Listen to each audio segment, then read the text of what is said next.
Adaptation of generic rehabilitation programs. In one respect, rehabilitation programs have to be universal to demonstrate maximal effectiveness, as their main purpose lies in assisting all types of criminals in social reintegration. Universality, in this context, means the possibility to classify a particular offender and then identify the techniques and approaches that are the most relevant in his or her case. Among the parameters to assess are the risk of recidivism, the nature of deviant behavior, the presence or absence of mental disorders, and the typical crime patterns.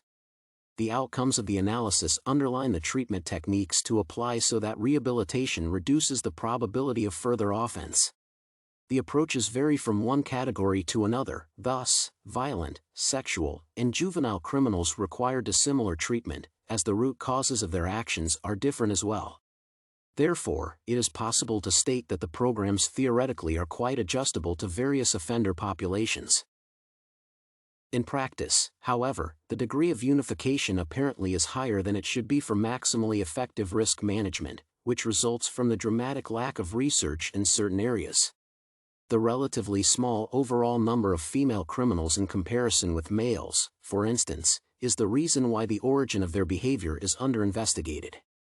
Juvenile and intimate offenders are the other examples that remain beyond the researchers' attention until recently. Regarding mental disorders, in-prison diagnostics of those is not sufficiently precise at the current stage.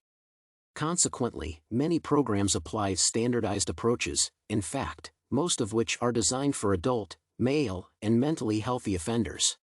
This determines the need for additional research in the problematic areas to make rehabilitation various, not only in theory. The above drives the conclusion that to be adaptable to the specialties of a diverse offender population, rehabilitation programs doubtlessly should be gender-specific. This rests on assuming the dissimilar origin of male and female crime, which actually has evidence. Women offenders report higher rates of childhood trauma and abuse than men do. These umbrella terms may involve interpersonal violence, post-traumatic stress disorder, chronic bodily or mental health issues, homelessness, and others. In one respect, it is quite probable that males do not survive those less frequently in comparison with females but are less likely to speak about their traumas. However, this actually serves to prove the psychological dissimilarity of genders, which makes different treatment approaches necessary.